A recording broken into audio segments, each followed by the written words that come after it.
मेरी मौजूदा जनप्रतिनिधि से हाथ जोड़ के निवेदन है कि आप प्लीज़ ये चिट्टे का व्यापार बंद कर दीजिए और क्षेत्र में ज़्यादा से ज़्यादा युवा बच्चों को इससे दूर रहने की आप अपील कीजिए।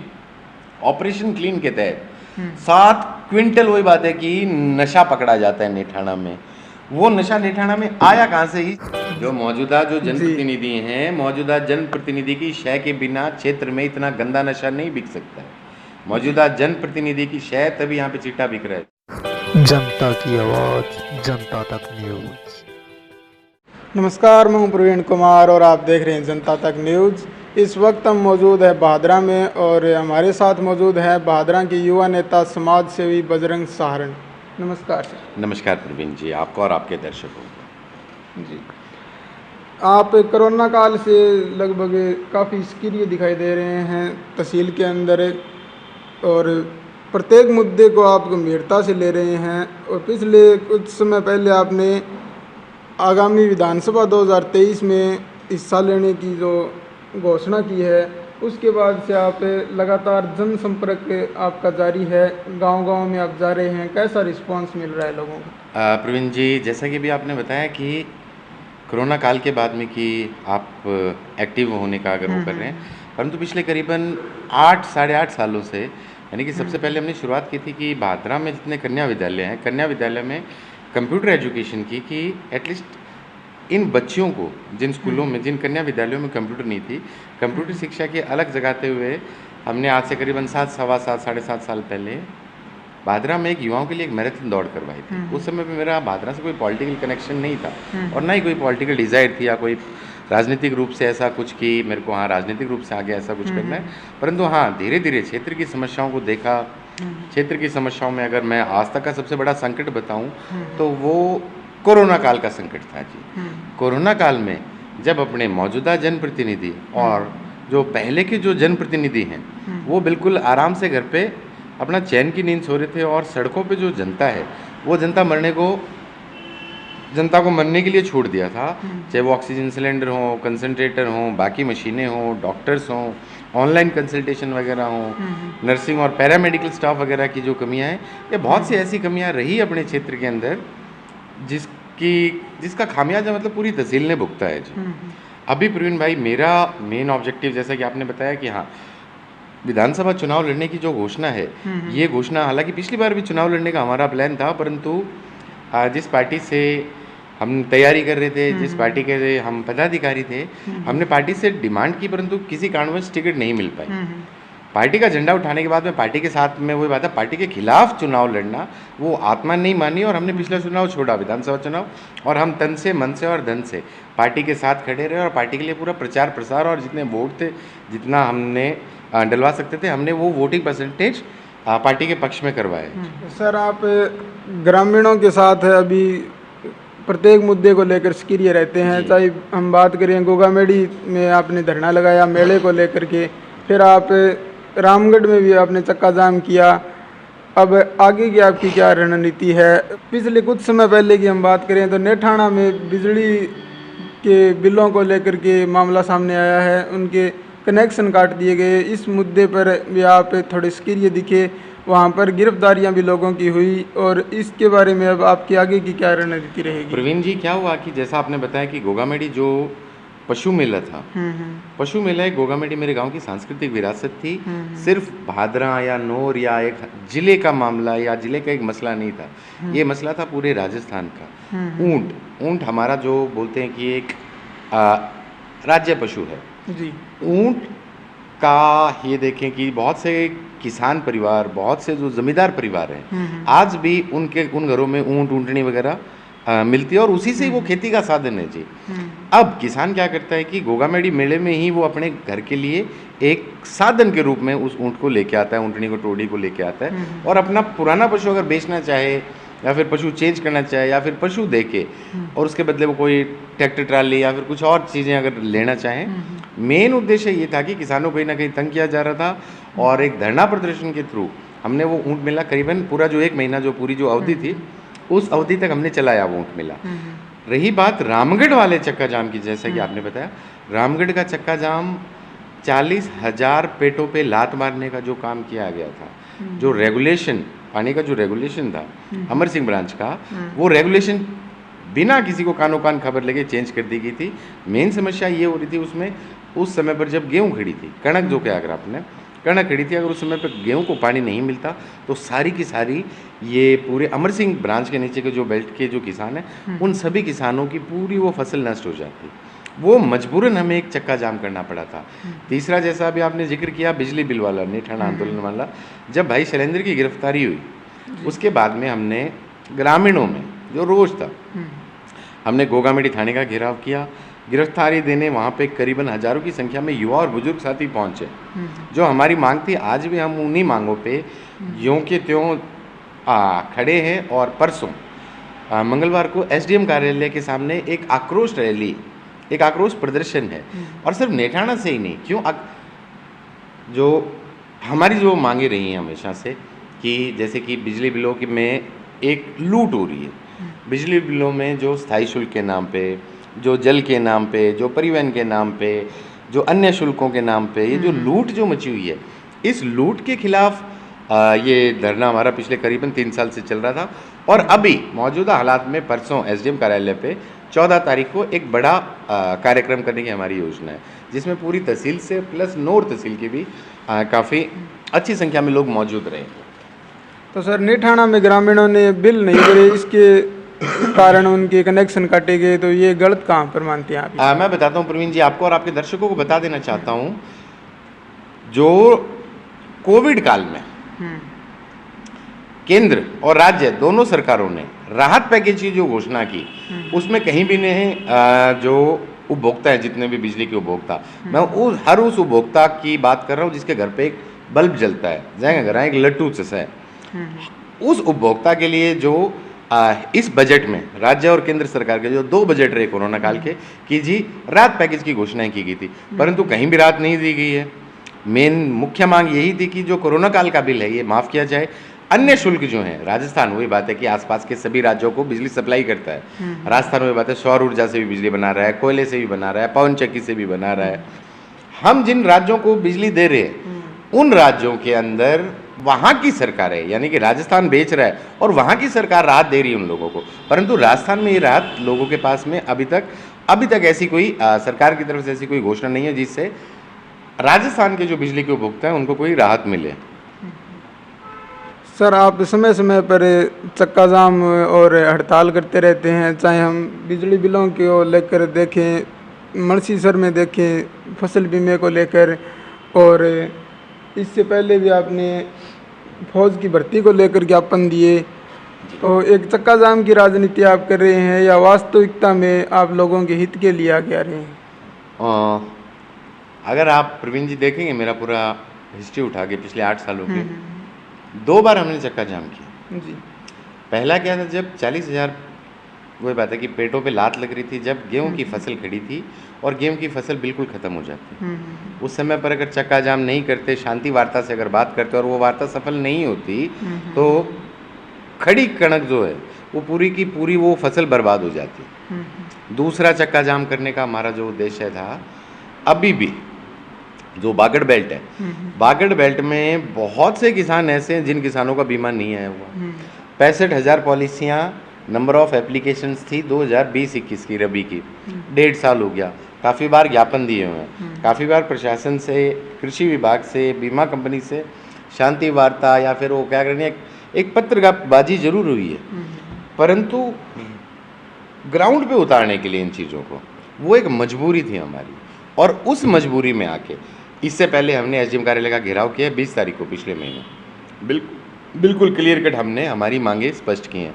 उससे पहले हमने ज्ञापन दिया है, उससे पहले हमने गांव-गांव के अंदर विरोध प्रदर्शन दर्ज किए हैं, परंतु जब सरकार, बीमा कंपनी या जो स्वयं जो प्रतिनिधि हैं क्षेत्र के, जब तक इनको प्रेशराइज नहीं करोगे लोग नहीं जागेंगे, आन कोई लेनो देनो को नहीं।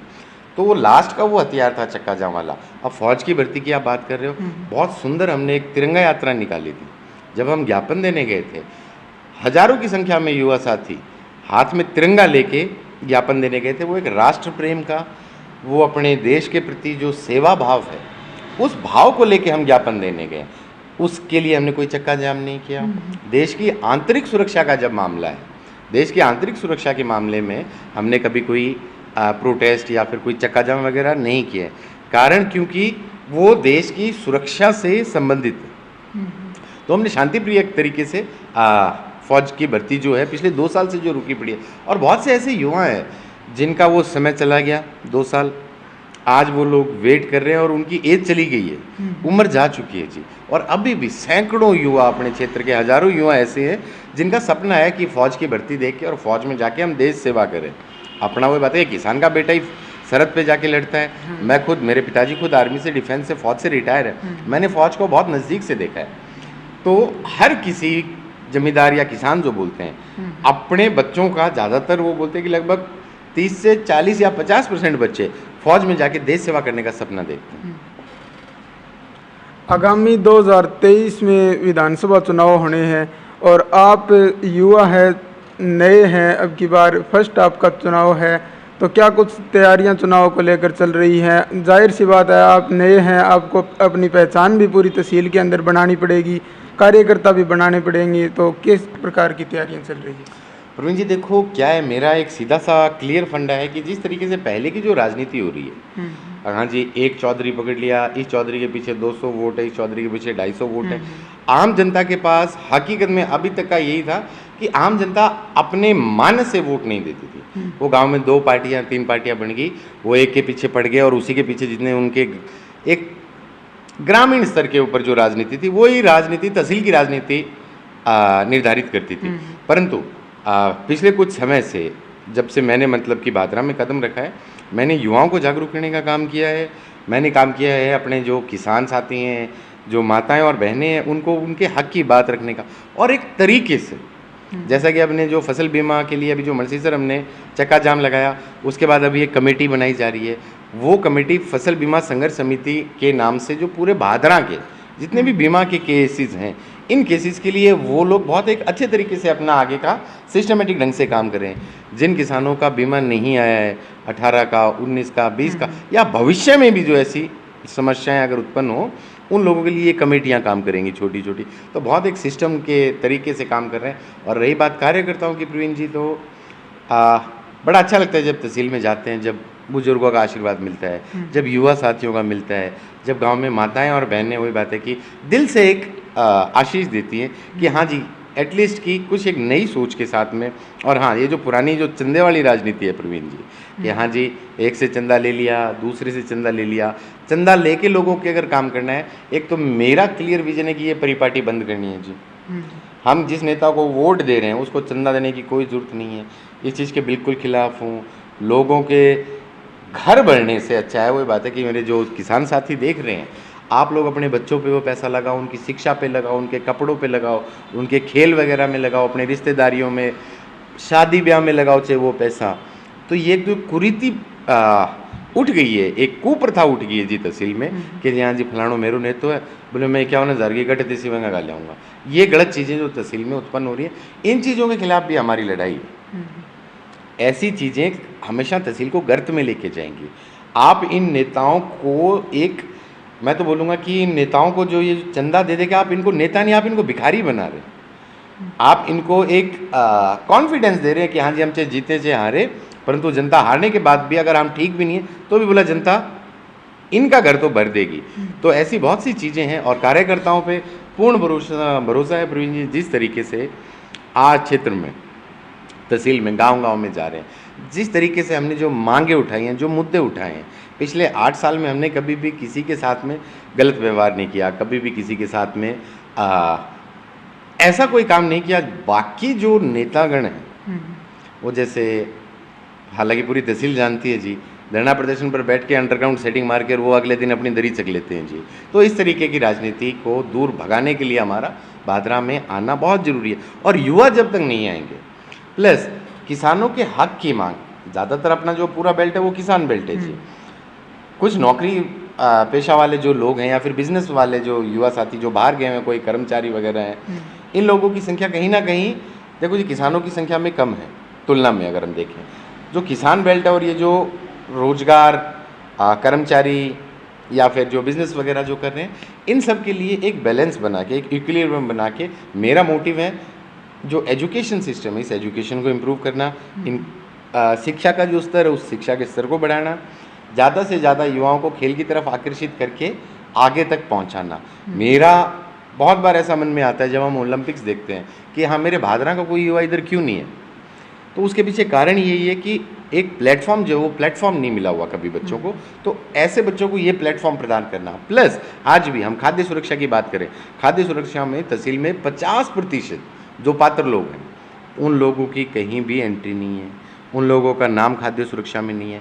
सरकार की हजारों ऐसी योजनाएं हैं जो आम आदमी तक धरातल तक नहीं पहुंची हैं, तो ऐसी योजनाओं को भी धरातल तक लेके जाना है, चाहे वो केंद्र सरकार की योजना हो या फिर राज्य सरकार की योजना हो। सर आप युवा हैं, आपने बताया कि युवाओं के लिए आप विशेष कुछ करेंगे आने वाले समय में। अगर युवा आपके साथ आते हैं तो किन मुद्दों पर आप सबसे पहले काम करेंगे अगर आपको जनता मौका देती है आने वाले सबसे समय पहले मैं में? आपको बताना चाहता हूँ कि भादरा तहसील के अंदर कुछ गांव तो ऐसे हैं, दुर्भाग्य है, जहाँ पे खेलने के लिए ग्राउंड नहीं है। जी।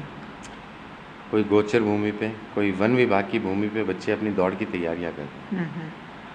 बच्चों को मानसिक विकास के लिए भी एक ग्राउंड चाहिए, एक मैदान चाहिए, बच्चों को तैयारियां करने के लिए, फिट रहने के लिए।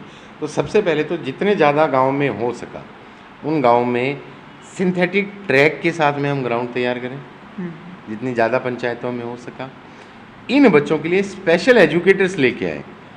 हर किसी बच्चे का मान के चलो कोई एथलेटिक्स में बहुत अच्छा है, बट मुझे नहीं लगता कि कोई भी एक नेशनल या इंटरनेशनल लेवल का कोच आके इन बच्चों को तैयारी देता हूँ। ऐसे बच्चों के लिए प्लस एजुकेशन की अगर बात करें, अगर हम रिसेंट की अगर बात करें, ब्यूरोक्रेसी में अपने यहाँ से काफ़ी बच्चे गए हैं, IAS हैं, IPS हैं, कलेक्टर हैं या फिर बाकी जो हैं, यानी कि जो ब्यूरोक्रेसी में जाने वाली तादाद है वो भी अपने क्षेत्र में बहुत है, परंतु एक उचित मार्गदर्शन की कमी है। वो मार्गदर्शन के लिए ऐसी व्यवस्थाएं की जाए। सबसे मेन चीज़ आज भी गांव के जो सरकारी स्कूल हैं, सरकारी स्कूलों में जो क्वालिटी निकल के आ रही है टीचर्स की, वो सबसे बेस्ट। इतना कंपटीशन तोड़ने के बाद में वो टीचर बन रहे हैं, परंतु वहाँ पे संसाधनों के अभाव में वो बच्चों को शायद वो जो चीज़ डिलीवर करना चाह रहे हैं जो टीचर हैं डिलीवर नहीं कर पा रहे, संसाधनों का पूरा अभाव है।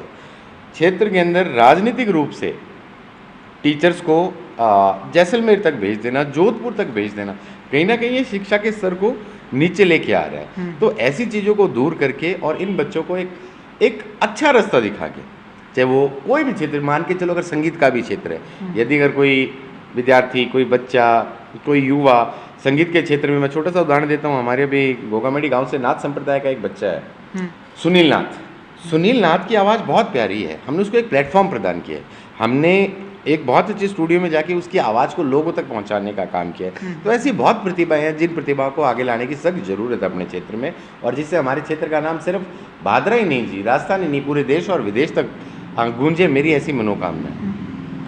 सर क्षेत्र में पिछले लंबे समय से क्राइम ग्राफ काफ़ी बढ़ रहा है, तो इस पर आप क्या कहना चाहेंगे, कहाँ पर कमी है आपको? क्राइम ग्राफ की अगर आप बात करते हैं तो प्रवीण जी, अगर हम देखें, परिसिमन की पंचायत में एक 4 साल की बच्ची के साथ रेप हो जाता है, कुल्हाड़ी से काट के एक 70 साल के वृद्ध की हत्या कर दी जाती है,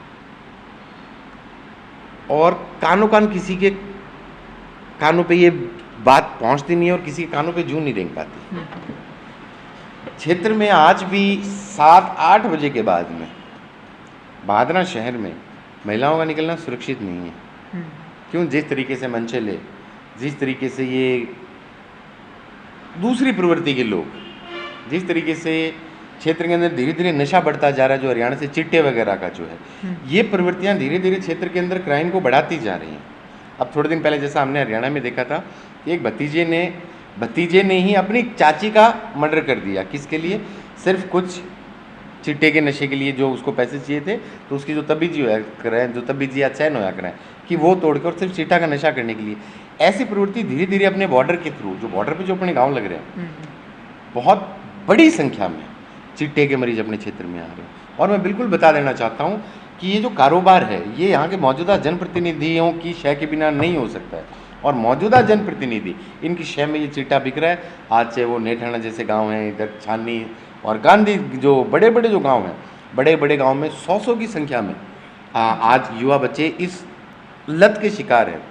इसका प्रूवन उदाहरण है, पूरे भादरा शहर में बहुत से नशा मुक्ति केंद्र हैं। यदि आपको समय लगे आप जाके देखिए, वहाँ पे देख के अपनी आत्मा रोती है कि ये 20-20, 15-15 साल के बच्चे हैं। आज की खबर की हेडलाइन है कि अगर स्कूल के बच्चे हैं तो 4,000 का अगर किसी को चिट्टा मिल रहा है, उस बच्चे को 3,000 में मिलेगा।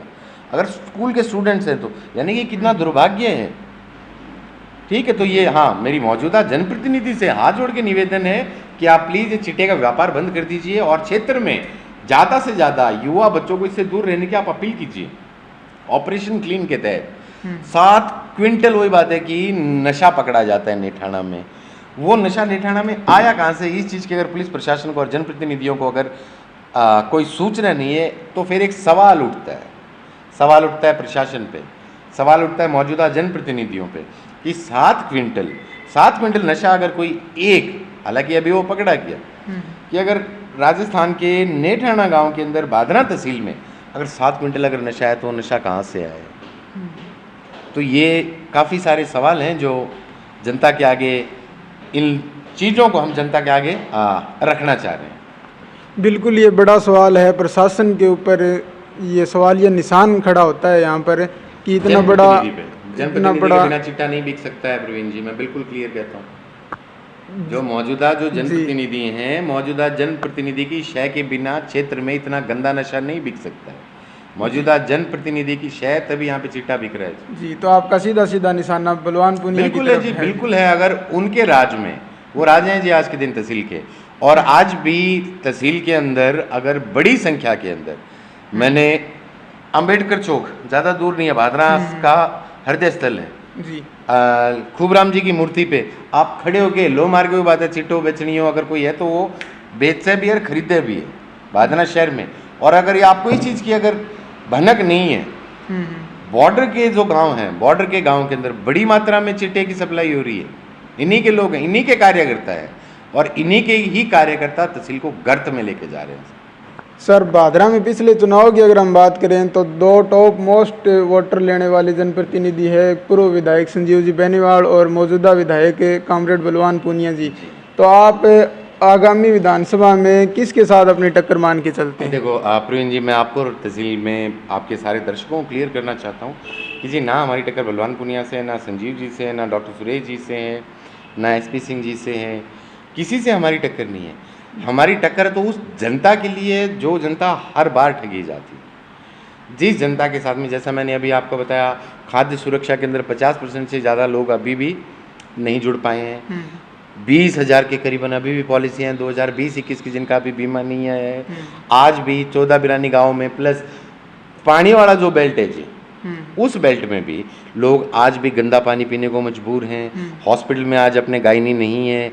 जो बहनें हैं, उन बहनों को प्राइवेट हॉस्पिटल में जाके, और प्राइवेट हॉस्पिटल के जो डॉक्टर हैं वो उनका पेट चीर के और अपना पैसा बनाने का काम कर रहे हैं। हमारी लड़ाई इन मुद्दों से, इन चीज़ों से, ना कि किसी जनप्रतिनिधि से, पूर्व से या फिर मौजूदा से। हमारी लड़ाई इन्हीं मुद्दों की है। हमारी लड़ाई शिक्षा की है, स्वास्थ्य की है, हमारी लड़ाई इंफ्रास्ट्रक्चर की है।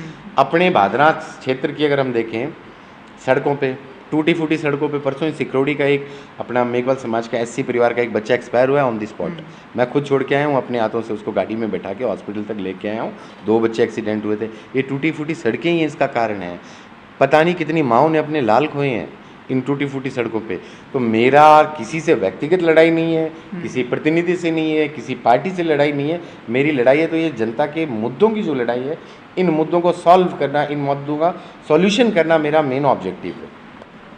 तो सर, आप आगामी विधानसभा चुनाव में किस पार्टी का रुख करने जा रहे हैं? क्योंकि अभी 2 दिन पहले गांधीबड़ी में एक रक्तदान शिविर का आयोजन किया गया था।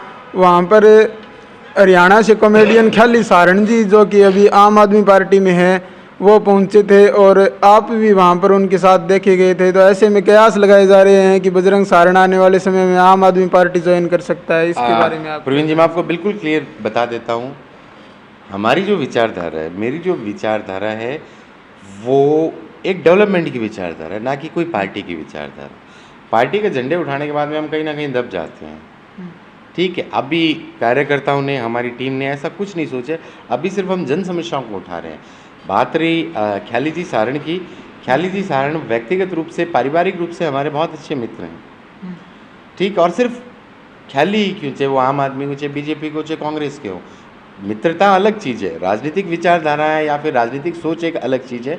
तो ये कहीं नहीं है, मैं तहसील को क्लियर कर देना चाहता हूँ, अभी तक ना तो हमने ना तहसील ने भी, क्यों, अल्टीमेटली जनता के हाथ में है सारी चीज़ें। जनता को लगेगा कि हाँ जी, अगर बजरंग उनके लिए कुछ कर सकता है तो जनता अपने सर का ताज बना लेगी। जनता को लगता है कि हाँ जी, अगर बजरंग हमारे लिए कुछ अगर नहीं कर पाएगा, कोई बात है, टिकट से इकट्ठी करके 2-2-3-3 टिकटा भी आई हैं बादरांग मातो, परंतु उनकी भी हार करारी हार दी है जनता ने। तो हमारा सिर्फ सीधा मेन मुद्दा है जनता के मुद्दे लेके, जनता के हक की बात, जनता के हक की जो लड़ाइयाँ, ये लड़ाइयाँ लड़ते रहें, और आने वाले समय में वो समय तय करेगा कि कौन सी पार्टी की तरफ कार्यकर्ताओं का, बाकी तहसील का जो रुख होगा वो आगे के अभी भविष्य के गर्भ में है। कुछ समय पहले ये राष्ट्रवादी सरपंच नाम की आईडी एक सामने आई, और उसके बाद एक कॉमरेड बलवान पूनिया जो मौजूदा विधायक है वो फेसबुक पर लाइव आए, और बातों बातों में इशारों में आपकी तरफ इशारा करके उन्होंने कहा कि ये जो छल्ले वाली गाड़ियां हैं ये यूँ ही नहीं आती है साहब। इस तरीके के कुछ कमेंट सामने आए। मैं बिल्कुल क्लियर कर देना चाहता हूँ, उन्होंने तो डायरेक्ट नाम नहीं लिया। मैं आपके दर्शकों को बता देना चाहता हूँ कि माननीय विधायक श्री श्री श्री बलवान पूनिया जी 108 ने जो हम पे इल्ज़ाम लगाए थे कि इसके पीछे कोई और होगा, इनकी सरकार, ये बोलते हैं हम गृह मंत्री, इन्होंने 8 धाराएं लगाई उस लड़के पे, वो लड़का अग्रिम जमानत पे आया नहीं आया, आया। इनके कहने के मुताबिक, ये बोलते हैं मैं वकील हूँ, इनके कहने के मुताबिक कि जी उसने तो नॉन बेलेबल ऑफेंस किया है, गैर जमानती ऑफेंस किया है, परंतु राजस्थान सरकार में जो जयपुर की जो हाई कोर्ट की जो बेंच है उसने उस लड़के को अग्रिम जमानत दी। यानी कि इनकी एफआईआर गलत थी या फिर हाई कोर्ट गलत है। हाई कोर्ट गलत नहीं हो सकता है, इसका मतलब बिल्कुल क्लियर है कि इनकी एफआईआर गलत थी। दूसरा, रही बात, अब आप किसी से सीधा नहीं लड़ सकते ना प्रवीण जी, तो एक कहावत है कि आप किसी इंसान की इमेज गिरानी शुरू कर दो। तो ये लोग तो सिर्फ इमेज गिराने का काम कर रहे हैं। जिस प्रकार से इनके जो युवा साथी, इनके जो कार्यकर्ता होते थे, जो इनसे तंग आ गए, इनके चोरी से, इनके झूठ से, इनके फरेब से, अब धीरे धीरे वो हमारे साथ जुड़ रहे हैं। तो ये इन लोगों को जो जलन पैदा हो रही है ना, मेरे को मजा आ रहा है इनको जलन देके प्रवीण जी, तो आप उसकी चिंता मत करो। इन लोगों के इल्जाम लगाने से कुछ भी नहीं होने वाला है, और इनकी सच्चाई जनता जान चुकी है। ये आप जैसे लोगों की, किसानों की मेहनत की गाढ़ी कमाई पे ये नज़र रखते हैं, और उसको चंदे के रूप में लेके अपना जो घर भरने का जो काम है ना जी, कल परसों लाइव दिखा रहे थे अपना घर 12वें फ्लोर पे वाला भी, मैं भी दिखाऊंगा जी इनका थोड़ा दिन में कि जी कहाँ से है। तो ये जनता पागल नहीं है जी, अब धीरे धीरे जनता को जागरूक करेंगे।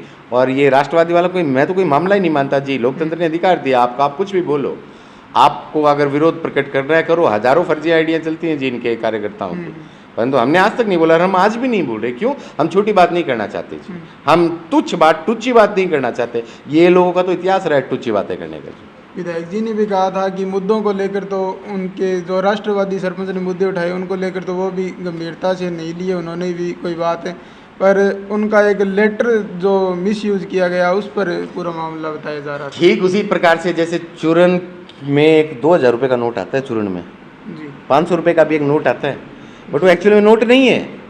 दूसरा, इस चीज़ का देखो जी, जब जांच हुई है, जांच के अंदर अगर हाई कोर्ट ने अगर इसमें जमानत दी है, इसका मतलब या तो हाई कोर्ट झूठ बोल रहा है या भादरा विधायक झूठ बोल रहा है। या तो हाई कोर्ट झूठ बोल रहा है या भादरा विधायक झूठ बोल रहा है, बात तो दोनों में से एक ही है। ठीक है, अगर अग्रिम जमानत दे दी इसका मतलब कि वो ऑफेंस इतना बड़ा नहीं था। क्यों? क्योंकि उसके ऊपर फॉक्स लेटर लिखा हुआ था।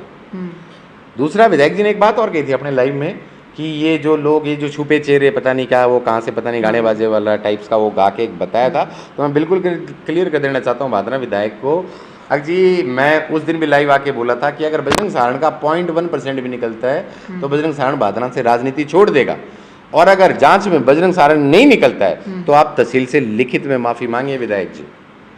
और मैं आज भी अपनी बात पे हूँ, वो जांच हो चुकी है और आज विधायक जी गलत प्रूव हो चुके हैं। इनकी सरकार है जी, ये बोलते हैं मैं गृह मंत्री हूँ, फिर भी बजरंग सारण का कहीं भी नाम ना आना उसके अंदर क्या दर्शाता है? यही दर्शाता है कि इन लोगों ने एक झूठा सिस्टम बना के और बजरंग सहारण को बदनाम करने के लिए, दोबारा मैं बता रहा हूँ आपको प्रवीण जी कि अगर आप किसी से सीधा नहीं लड़ सकते ना, तो आप उसकी इमेज ख़राब करनी स्टार्ट कर दो। तो ये जो इमेज ख़राब करने का जो गंदा गेम बना रहे हैं, इन्होंने तो ये भी बोला कि पता नहीं बजरंग कैसे कैसे ये करता है, आप दूर रखिए अपने बच्चों को चिट्टे वगैरह से।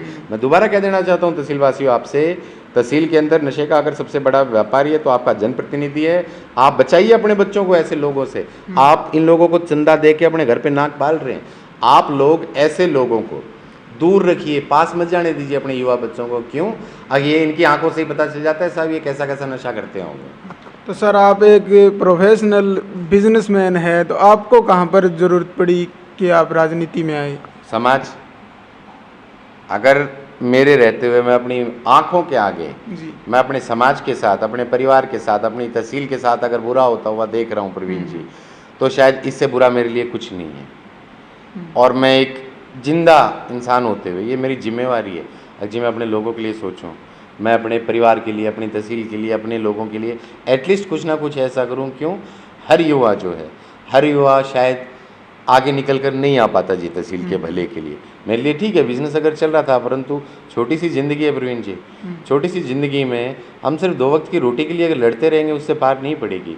हम कुछ ऐसा करके जाएं, एक उदाहरण पेश करके जाएं पूरे क्षेत्र के लोगों के लिए, पूरे राज्य के लोगों के लिए कि हाँ जी कोई आया था, किसी ने राजनीति को बदलने की जो सोच रखी थी वो राजनीति बदली, वो लोगों का जो सपना था उस सपने को साकार किया। तो मेरा यही है कि हाँ जी हर इंसान 2 वक्त की रोटी कमाता है, रोजी रोटी के लिए हर आदमी भागता है, परंतु शायद मैं उल्टो चलने लग रही हूँ। शायद मैं अपना कैरियर जो है, अपना कैरियर दाव पर लगा के अपने क्षेत्र के लोगों के लिए जो एक दिल में आई कि नहीं यार मुझे काम करना चाहिए अपने क्षेत्र के युवाओं के लिए, माताओं बहनों के लिए, एक किसान के लिए, बच्चों के रोजगार के लिए, बाकी छोटी छोटी जो चीज़ें अभी हमने डिस्कस की हैं इन चीज़ों के लिए। तो ऑब्जेक्टिव राजनीति नहीं है, ऑब्जेक्टिव समाज है। उस समाज को एक धागे में पिरो के रख के और एक विकास की ओर लेके जाना एक ऑब्जेक्टिव है, ना कि पॉलिटिक्स।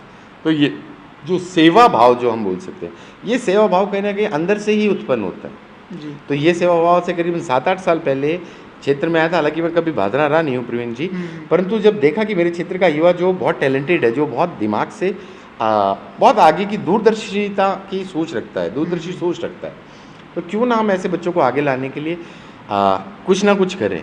तो इसीलिए सिर्फ अपना ये हम मान के चल सकते हैं कि जो ऐशोआराम की ज़िंदगी है वो छोड़ के मुझे अच्छा लगता है मेरे किसानों के बीच, मुझे अच्छा लगता है मेरे साथी जो युवा साथी हैं उनके बीच बैठना, मुझे अच्छा लगता है उन लोगों को अच्छा गाइडेंस देना, मुझे अच्छा लगता है जो चोर और जो चक्के लोग हैं ना उनको नंगा करना, मुझे अच्छा लगता है इनकी पुरानी फाइलों को खोलना, मुझे अच्छा लगता है जो इन लोगों ने भ्रष्टाचार किया है एक एक भ्रष्टाचार को उजागर करना, मुझे अच्छा लगता है जिसने मेरे किसान साथी, मेरे परिवार, मेरे समाज के साथ में जो गलत किया है कि मैं उसकी सच्चाई जनता को दिखाऊं।